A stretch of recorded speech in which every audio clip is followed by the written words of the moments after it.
그날 저물 때에 제자들에게 이르시되 우리가 저편으로 건너가자 하시니 그들이 물 위를 떠나 예수를 배에 계신 그대로 모시고 가매 다른 배들도 함께 하더니 큰 광풍이 일어나며 물결이 배에 부딪혀 들어와 배에 가득하게 되었더라. 예수께서는 고물에서 베개를 베고 주무시더니 제자들이 깨우며 이르되 선생님이여 우리가 죽게 된 것을 돌보지 아니하시나이까 하니 예수께서 깨어 바람을 푸시시며 바다더러 이르시되 잠잠하라 고요하라 하시니 바람이 그치고 아주 잔잔하여지더라. 이에 제자들에게 이르시되 어찌하여 이렇게 무서워하느냐 너희가 어찌 믿음이 없느냐 하시니 그들이 심히 두려워하여 서로 말하되 그가 누구이기에 바람과 바다도 순종하는가 하였더라. 네, 오늘 봉독해 주신 신약성경 마가복음 4장 35절로 41절의 말씀을 본문으로 바람과 바다를 잔잔하게 하신 예수님이라고는 제목으로 하나님의 말씀을 증거하며 함께 은혜를 나누도록 하겠습니다. 본문의 말씀은 신약성경 마태복음 8장과 오늘 본문이 마가복음 4장 35절로 41절과 누가복음 8장에도 같은 내용의 말씀이 기록이 되어져 있습니다. 본문은 예수님께서 제자들과 함께 배를 타시고 갈릴리 호수 혹은 갈릴리 바다라고 하는데 건너편으로 가시다가 갑자기 뜻하지 않는 큰 풍랑을 만나면서부터 오늘 본문의 말씀이 시작이 됩니다. 물결이 배에 부딪혀 배에 가득하게 되었습니다. 예수님과 제자들이 탄 배는 머지않아 침몰 직전에 처했습니다. 이런 예수님의 제자들은 아시는 것처럼 갈릴리 바다에서 오랫동안 어부 생활을 하던 어부 출신들이었습니다. 그러나 오랜 동안 갈릴리 바다에서 물고기를 잡고 살던 어부 출신이었던 제자들조차도 어느 누구도 이 풍랑을 헤쳐나갈 수가 없었습니다. 그런데 잠시 후에 다시 말씀을 드리겠지만 예수님은 배의 고물, 우리 성경에 고물이라는 단어가 등장을 합니다. 고물이라는 말은 배의 뒷부분을 뜻하는 말이라고 합니다. 예수님이 배의 뒷부분에 베개를 하시고 주무시고 계셨습니다. 제자들은 주무시는 예수님을 깨웠습니다. 선생님 우리가 죽게 되는 것을 돌보지 않으십니까? 예수님은 제자들이 깨우는 것으로 말미암아 깨어나셨습니다. 일어나자마자 예수님은 바람을 꾸짖으셨습니다. 그리고 바람에게 잠잠하라 고요하라 라고 말씀을 하셨습니다. 방금 전까지 예수님과 제자들을 태운 배가 갈릴리 바다에 뜻하지 않은 큰 풍랑 때문에 침몰 직전까지 갔지만 예수님께서 잠잠하라 고요하라 라고 외치시자 바람이 그치고 아주 잔잔해졌습니다. 예수님은 이어서 제자들에게 어찌하여 너희가 무서워하느냐 너희가 믿음이 없느냐라고 제자들을 책망하셨습니다. 이 광경을 본 제자들은 서로 그가 누구에게 바람과 바다도 순종하는가 라고 말을 하게 됩니다. 이제 오늘 본문의 말씀이 우리에게 주시는 몇 가지 교훈을 우리가 함께 생각하면서 우리가 함께 은혜를 나누도록 하겠습니다. 첫 번째는 큰 풍랑이 일어났습니다. 오늘 35절의 말씀을 여러분 보시면 오늘 본문을 시작하면서 마가는 그날 저물 때 제자들에게 이르시되 우리가 저편으로 건너가자 하시니 라는 말씀으로 오늘 본문의 말씀을 시작을 하고 있습니다. 오늘 35절의 그날 저물 때에 라는 말씀은 마가복음 4장 1절에 예수님께서 바닷가에서 큰 무리에게 많은 하나님의 말씀을 비유로 가르쳐 주셨습니다. 그날 저물 때 예수님과 제자들이 탄 배가 갈릴리 바다를 건너서 여행을 하기 시작을 했습니다. 그런데 뜻하지 않는 37절의 말씀을 보시면 큰 광풍이 일어나며 물결이 배에 부딪혀 들어와 배에 가득하게 되었다라고 말씀을 하고 있습니다. 여러분 갈릴리 호수 사복음서에는 갈릴리 바다를 마태복음과 마가복음, 누가복음에는 전부 갈릴리 호수라고 기록을 하고 있습니다. 유독 요한복음을 기록한 사도 요한만 갈릴리 호수를 갈릴리 바다라고 기록을 하고 있습니다. 갈릴리 호수, 갈릴리 바다는 이스라엘 북쪽에 위치해 있는 사실은 호수입니다. 왜 사도 요한이 갈릴리 호수를 특별히 자신만 갈릴리 바다라고 기록을 했을까?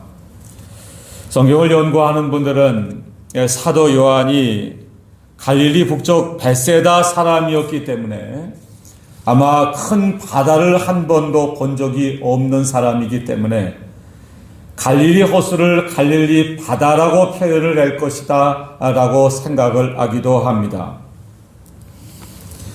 앞에 스크린에 갈릴리 호수를 제가 조금 옮겨왔습니다.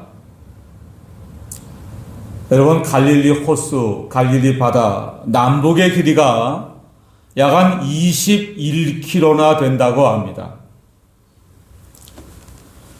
동서의 길이는 12km 정도 된다고 합니다. 놀라시지도 않네요. 면적이 얼마쯤 되나? 약 166평방킬로미터라고 합니다. 우리 생각에 잘 와닿지가 않습니다. 그저 우리 사는 우리 교회가 위치해 있는 울산 동구지방의 면적을 어제 인터넷에 조금 조사를 해봤습니다.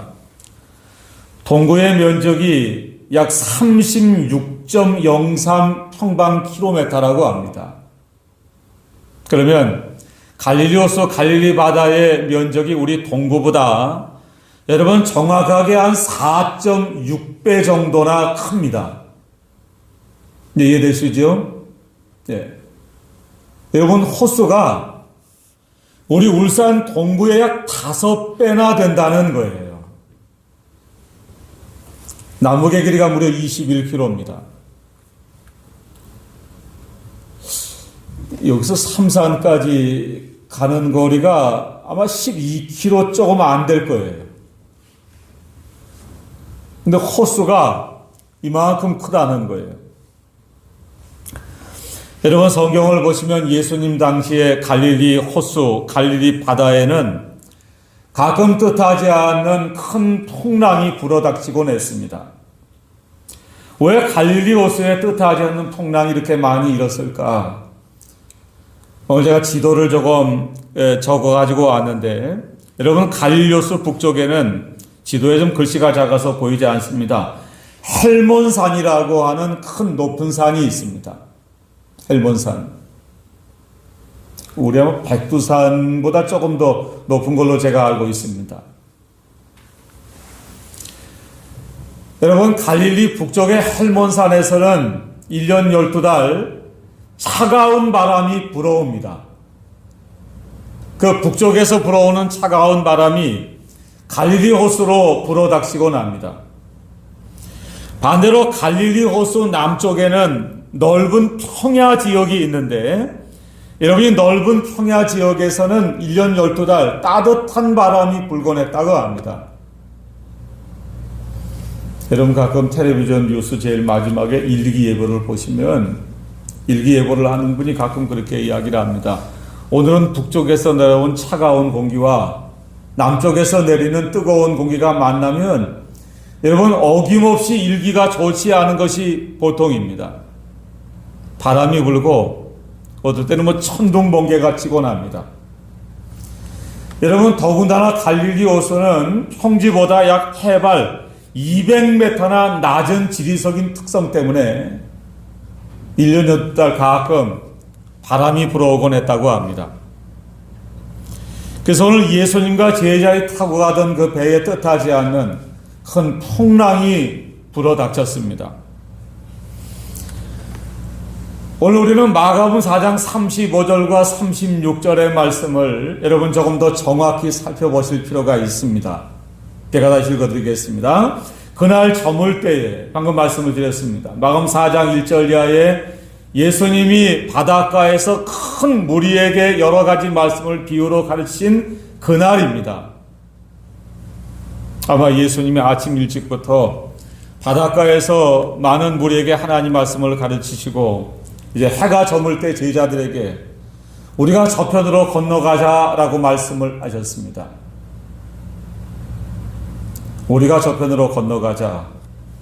여러분, 여기서 우리가 저편으로 건너가자라고 말씀하신 분은 우리 성경에는 주어가 생략되어 있지만 예수님입니다. 여러분, 예수님 먼저 제자들에게 얘들아, 오늘 하루 동안 너희 수고 많이 했는데 이곳에는 너무 많은 무리가 있으니까 우리가 배를 타고 갈릴리 저편으로 좀 조용한 곳으로 건너가자라고 말씀을 하셨습니다.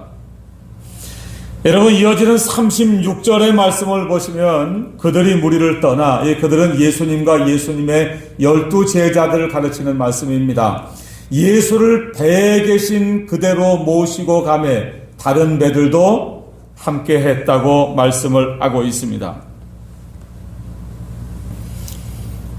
여러분, 먼저 우리는 여기서 오늘 본문의 말씀을 교훈하고자 하는 아주 중요한 진리를 한 가지 깨달을 수가 있습니다. 여러분, 갈릴리 호수 저편으로 건너가자라고 하신 분이 누구죠? 예수님이에요. 여러분, 제자들은 예수님의 말씀을 그대로 순종했습니다. 알겠습니다, 예수님. 그리고 36절에는 예수님을 배에 계신 그대로 모시고 갔다고 마가는 기록을 하고 있습니다. 그런데 그날 예수님과 제자들이 타고 가던 갈릴리 호수 한복판에 그 배가 큰 풍랑에 휩싸이고 말았습니다. 여러분, 간혹 오늘날 예수를 믿는 분들 가운데 이렇게 주장을 하시는 분들이 계십니다. 예수를 믿으면 모든 것이 만사형통한다고 가르치고 주장하시는 분들이 간혹 계십니다. 여러분, 물론 예수를 믿으면 우리들에게 어떠한 어려움이 있든지 간에 우리가 믿고 하나님의 말씀을 의지하고 기도하면 마침내 하나님의 은혜로 만사형통하게 될 것을 우리는 믿습니다. 그러니까 여러분, 한 가지 아셔야 될 것은 아무리 예수를 믿어도 하나님의 말씀을 믿고 순종해도 오늘 36절에 예수님을 그 배에 모시고 갔다는 표현이 등장합니다. 여러분, 저와 여러분의 마음속에 하나님 말씀을 믿고 그 말씀을 순종합니다. 우리의 마음속에, 여러분의 가정에, 우리 교회에, 이 나라 민족에 예수님을 모시고 갑니다. 여러분, 그런데 아무리 하나님 말씀을 믿고 순종해도 예수님을 모시고 가도 때때로 우리 앞에 갈릴리 바다의 풍랑과 같은 일이 일어날 수 있다라고 하는 사실을 여러분 주목하실 필요가 있습니다. 여러분, 예수를 믿고 신앙생활을 해도 우리가 사는 세상은 마치 갈릴리 호수와 같습니다. 면적이 무려 동구의 5배나 됩니다. 북쪽에서 불어닥치는 찬 공기와 남쪽에서 불어닥치는 뜨거운 공기가 만나면 우리의 의도와 우리의 생각과는 아무 상관없이 때때로 큰 풍랑이 불어닥칠 수가 있습니다. 지난주에 입춘이라는 절기를 우리가 지냈습니다. 그런데 날이 여전히 춥습니다. 오늘 아침에 아마 울산 동부지방이 영하 5도쯤 된 것 같아요. 여러분, 1년 12달 365일을 살다 보면 추울 때도 있고 더울 때도 있습니다. 울산도 여름에 많이 더울 때는 한 38도까지 올라갑니다. 여러분, 비도 오고 바람도 불고 천둥 번개도 치고 울산에 눈이 안 오죠. 한 5년 전인가 눈이 폭설이 한 번 내린 적이 있습니다. 여러분, 우리 앞에 때때로 갈릴리 호수에서 오늘 예수님과 제자들이 타고 가던 배가 뜻하지 않는 큰 풍랑을 만난 것처럼 때때로 알 수 없는 이런저런 일을 우리가 만날 수 있다라고 하는 것이 오늘 마가복음 4장 35절로 41절의 말씀이 저와 여러분에게 주시고자 하시는 첫 번째 교훈입니다. 두 번째, 제자들이 주무시는 예수님을 흔들어 깨웠습니다. 여러분, 제자들은 방금 말씀을 드린 것처럼 갈릴리 호수 갈릴리 바다에서 물고기를 잡아먹고 살던 전문 어부 출신입니다. 여러분, 제자들이 지금까지 갈릴리 바다에서 풍랑을 오늘 처음 만난 것은 아닙니다. 여러분, 그런데 그날 밤에 예수님과 함께 타고 가던 배에 만난 풍랑은 갈릴리 바다에서 잔뼈가 굵은 어부 출신인 제자들에조차도 어떻게 할 수 없는 큰 풍랑이었습니다. 여러분, 제자들은 처음 풍랑을 만났을 때, 우리가 풍랑을 만난 게 처음이 아니니까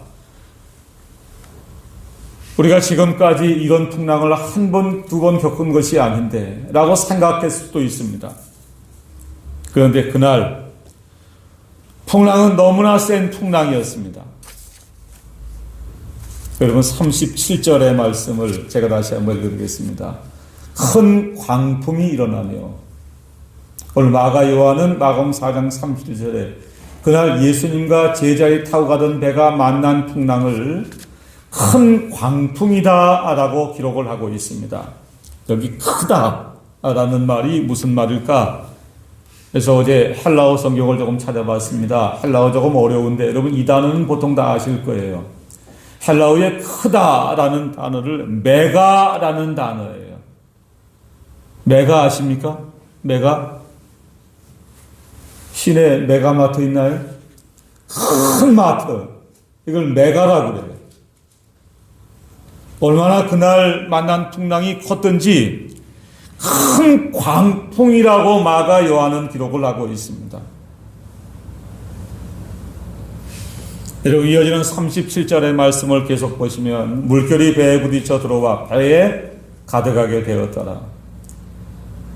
여러분, 얼마 되지 않아서 벌써 물이 배에 가득하게 됐습니다. 제자들은 이제 꼼짝없이 죽게 됐습니다. 제자의 마음은 두려움과 무서움으로 가득 찼습니다. 그 38절의 말씀을 보시면 예수께서는 고물에서 베개를 메고 주무시더니 제자를 깨우며 이르되 선생님이여 우리가 죽게 된 것을 돌보지 아니하시나이까 라고 주무시는 예수님을 흔들어 깨웠습니다. 방금 우리가 부른 찬송의 그 가사가 오늘 마가복음 4장 35절로 41절의 말씀을 배경으로 하고 있는 이런 가사입니다. 선생님, 우리가 죽게 된 것을 돌보지 않으십니까? 라고 소리치기 시작을 했습니다. 여러분, 여기서 우리는 오늘 본문의 말씀이 우리에게 주시는 두 번째 중요한 교훈을 생각할 수가 있습니다. 여러분, 예수님은 고물에서 베개를 베고 주무셨습니다. 그러나 제자들은 선생님, 우리가 죽게 된 것을 돌보지 아니하십니까? 라고 야단법석을 치고 있었습니다. 그날 밤에 만난 환경은 예수님과 제자들이 똑같은 환경이었습니다. 여러분, 이 배에 예수님도 타고 계십니다. 제자들만 탄 것이 아닙니다. 똑같은 환경, 똑같은 큰 광풍을 만났지만 예수님은 고물에서 베개를 메고 주무셨습니다. 자, 먼저 이 말씀이 의미하는 게 뭘까? 두 가지로 간략히 정리를 해드리고 넘어가겠습니다. 예수님이 그날 고물에서 베개를 메고 주무셨다라는 말씀의 첫 번째 의미는 그날 예수님께서 얼마나 피곤하셨는가를 우리에게 보여주는 말씀입니다. 여러분, 예수님은 하나님이시지만 우리와 똑같은 사람의 몸을 입고 이 땅에 찾아오셨습니다. 그날 예수님이 바닷가에서 많은 무리에게 여러 가지 말씀을 가르쳤습니다. 여러분, 같은 성경이니까 조금 찾아보죠. 마가복음 1장 35절을 한번 보시기를 바랍니다. 마가복음 1장 35절 신약성경 53쪽에 있습니다. 앞에 스크린 자막에도 제가 기록을 해드렸습니다. 마가복음 1장 35절 제가 읽겠습니다. 새벽 아직도 밝기 전에 예수께서 일어나 나가 한적한 곳으로 가사 거기서 기도하시더니. 여러분, 예수님은 언제나 새벽에 일어나셨습니다. 새벽, 아직도 뭐 하기 전이죠? 밝기 전에. 아마 예수님이 지금 우리로 말하면 한 새벽 한 3, 4시 정도에 일어나셨는 모양이에요. 그리고 예수님이 그날 하루 종일 바닷가에서 무리에게 하나님 말씀을 가르쳐 주셨습니다. 그리고 그날 해가 저물 때 예수님이 제자들에게 얘들아, 우리가 배를 타고 바다 건너편으로 건너가자라고 말씀을 하셨습니다. 여러분, 배를 타고 예수님은 이내 고물에서 베개를 베고 주무셨습니다. 예수님이 그날 얼마나 피곤하셨는가를 우리에게 보여주는 말씀입니다. 두 번째, 예수님이 고물에서 베개를 베고 주무셨다라는 말씀의 의미는 예수님은 큰 풍랑 가운데서도 평강을 유지하고 계셨다는 뜻입니다. 저는 이 두 가지 의미가 다 중요하다고 생각을 합니다. 첫 번째, 육신적으로 예수님이 피곤하셨기 때문에 우리와 똑같은 인성을 입고 계신 예수님이기 때문에. 그러나 두 번째 교훈은 갈릴리 바다의 큰 풍랑 가운데도 예수님은 하나님이신 영적인 평강을 유지하고 계셨습니다. 여러분, 예수님은 하나님입니다. 하나님이 우리와 다른 것은 우리는 무지하고 무능하지만 하나님은 전지전능하신 분입니다. 어제 이 성경을 읽고 조금 묵상하다가 여러분, 예수님이 잠시 후에 갈릴리 바다에 배를 타고 건너가다가 풍랑이 올 것을 아셨을까요? 모르셨을까요? 예? 자, 모르셨다. 예? 예, 아셨다. 아셨어요. 여러분, 예수님이 이걸 모르셨다고 하면 전지전능하신 하나님의 큰 문제가 생겨요. 여러분, 우리가 어떤 일을 할 때 모르고 당할 때가 있습니다. 또 한 가지는 알고 당할 때가 있어요. 여러분, 어떻게 더 힘든지 아시죠? 모르고 당하는 건 그냥 넘어가요. 근데 알고 당하는 건 어지간하면 힘들어요. 예수님은 잠시 후에 갈릴리 바다를 건너가다가 큰 풍랑을 만날 것을 아셨습니다. 그런데 예수님은 고물에서 베개를 하고 주무셨습니다. 여러분, 시편 127편 2절에 여러분 잘 아시는 유명한 말씀이 하나 나옵니다. 너희가 일찍 일어나고 늦게 누우며 수고의 떡을 먹음이 헛되도다. 그러므로 여호와께서 그의 사랑하시는 자에게는 잠을 주시는도다. 여기 잠을 주신다 라는 말씀은 실제적으로도 하나님의 사랑하는 우리들에게 잠을 잘 잘 수 있게 해주신다는 의미입니다. 오늘날 사람들이 저녁에 잠을 못 자는 사람들이 많은 것 같아요.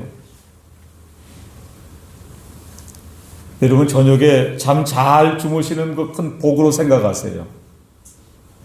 여기 또 한 가지, 여호와께서 그의 사랑하시는 자에게 잠을 주신다라는 말씀의 의미는 하나님의 사랑하는 우리들에게 영적인 평강을 주신다는 뜻으로도 해석할 수가 있습니다. 여러분, 사도행전 12장의 말씀을 보시면 헤롯이 초대교회 성도들 중에 몇 사람을 해하려고 했습니다. 실제 12장 1절과 2절 말씀에는 예수님의 12제자들 중에 야고보가 이때 순교를 당했습니다.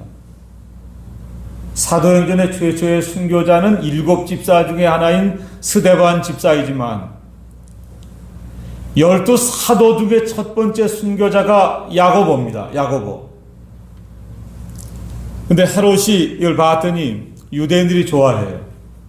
유대인들이 우리 헤롯 잘했다. 예수님의 제자들 다 죽여라. 라고 하는 거예요. 그래서 베드로도 죽이려고 잡아왔는데 여러분 그때가 하필이면 무교절 기간이에요. 무교절은 이스라엘 백성들이 1년 10달 가운데 가장 중요하게는 6월절 다음 7일간의 기간이에요.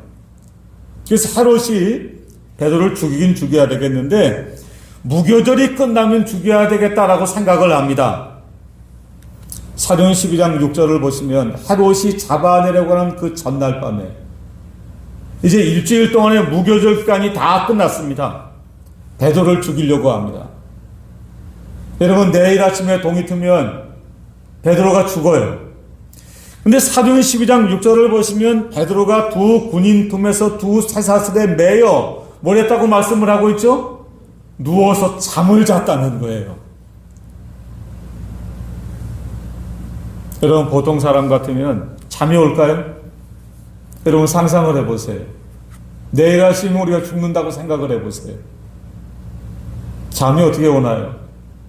근데 베드로는 하나님 앞에 모든 걸 다 맡겼습니다.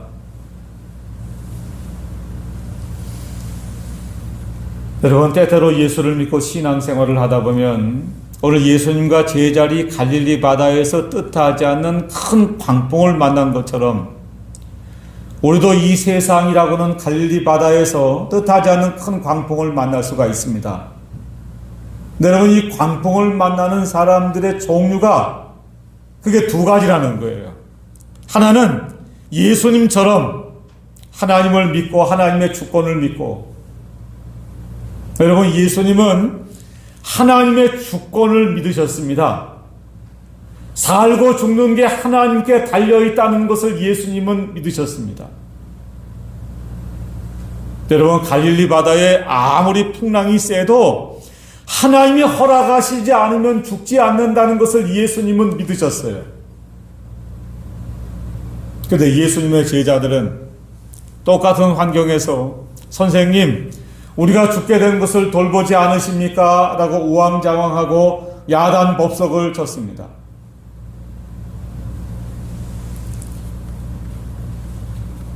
여러분의 믿음은 어떤 믿음입니까? 여러분 우리가 갈릴리 바다와 같은 세상을 살 때 이런저런 일을 만납니다. 오늘 본문을 시작하는 35절 이하의 말씀 가운데 중요한 내용을 첫 번째 단락에 말씀을 드렸습니다. 여러분 기억나시나요? 우리가 건너편으로 건너가자. 누가 건너가자고 했죠? 예수님께서 건너가자고 하셨어요. 그리고 그 배에는 지금 누구도 타고 계시나요? 예수님도 타고 계세요. 하나님 말씀을 믿고 순종하고 우리의 마음속에 예수님을 마음속에 모시고 살면 그 어떤 풍랑과 그 어떤 어려움이 와도 여러분 풍랑을 헤쳐나갈 수가 있다라는 것이 오늘 본문의 말씀이 저와 여러분에게 주시는 교훈입니다. 여러분 예수님처럼 큰 풍랑 앞에 고물에서 베개를 베고 평안히 주무실 수 있는 이런 담대한 믿음이 다 되시기를 간절히 바랍니다. 제자들처럼 이거 어떡하나 이젠 죽었다.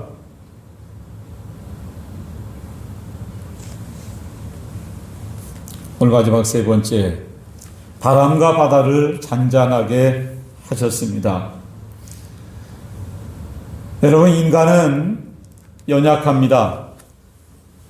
우리 인간이 대단한 것 같지만 여러분 자연재해 앞에서 우리가 할 수 있는 것이 아무것도 없습니다. 속수무책입니다. 지금까지 갈릴리 바다에서 수없는 풍랑을 헤쳐나간 예수님의 제자들이지만 여러분 그들도 이 광풍 앞에 아무것도 할 수가 없습니다. 저는 지금 전 세계를 휩쓰고 있는 코로나19 바이러스 역시 갈릴리 바다의 큰 광풍의 하나가 아닐까라는 생각을 해봅니다. 사람이 할 수 있는 게 아무것도 없습니다. 여러분 제자들이 할 수 있는 것은 단 하나입니다. 고물에서 베개를 베고 주무시는 예수님을 흔들어 깨우는 것만이 제자들이 할 수 있는 일입니다.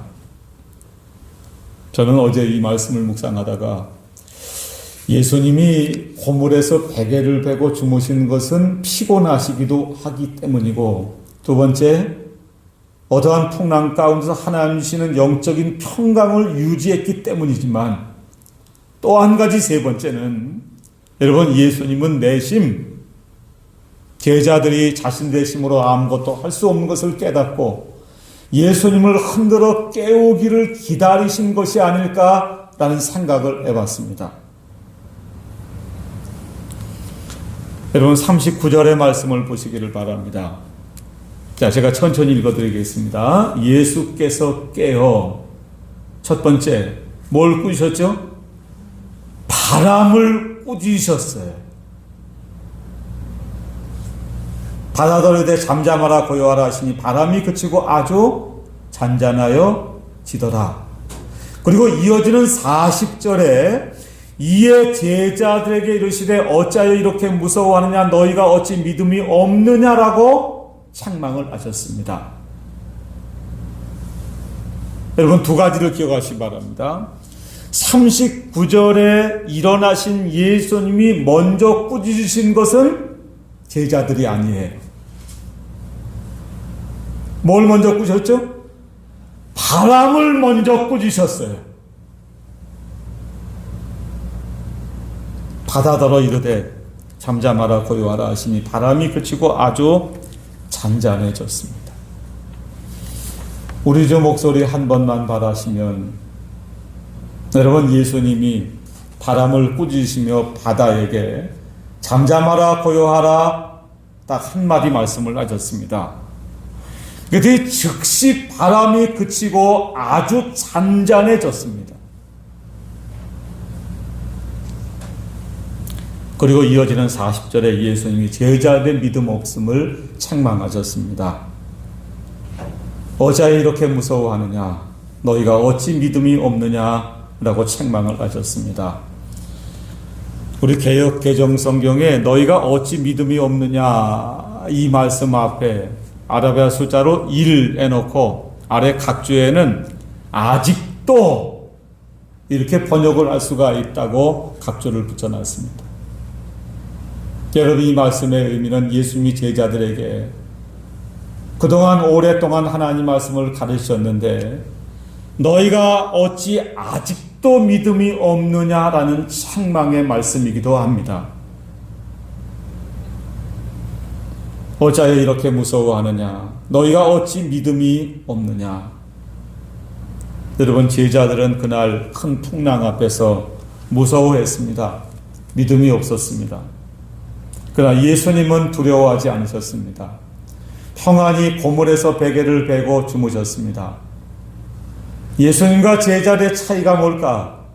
너희가 어찌 믿음이 없느냐라는 책망에서 우리는 예수님은 믿음이 있으시지만 제자들은 아직도 믿음이 없기 때문이라는 사실을 발견할 수가 있습니다. 여러분, 예수님처럼 하나님을 믿으면 그 어떤 풍랑 앞에서도 무서워하지 않을 수가 있습니다. 여러분, 하나님을 믿으면 갈릴리 바다의 어떠한 풍랑 앞에서도 두려워하지 않을 수가 있습니다. 제자들은 아직도 믿음이 없습니다. 큰 풍랑 앞에 무서워하는 것은 믿음이 없기 때문입니다. 이제 오늘 본문 마지막 절을 제가 읽도록 하겠습니다. 그들이 심히 두려워하여 서로 말하되 그가 누구에게 바람과 바다도 순종하는가 하였더라. 여러분, 예수님은 바람과 바다를 주장하실 수 있는 하나님입니다. 사실은 예수님은 천지 모든 만물을 하나님 말씀으로 창조하신 창조주 하나님입니다. 말씀이 육신이 돼서 우리 가운데 오신 하나님입니다. 그러므로 예수님의 말씀 한마디면 바람과 바다도 즉시 순종합니다. 오늘 말씀을 마치도록 하겠습니다. 여러분, 우리가 사는 세상은 마치 갈릴리 호수와 같습니다. 때때로 잔잔할 때도 있지만 때때로 알 수 없는 큰 광풍이 불어닥치기도 합니다. 여러분 앞에 혹시 지금 어떤 광풍이 불어오고 있지는 않은가요?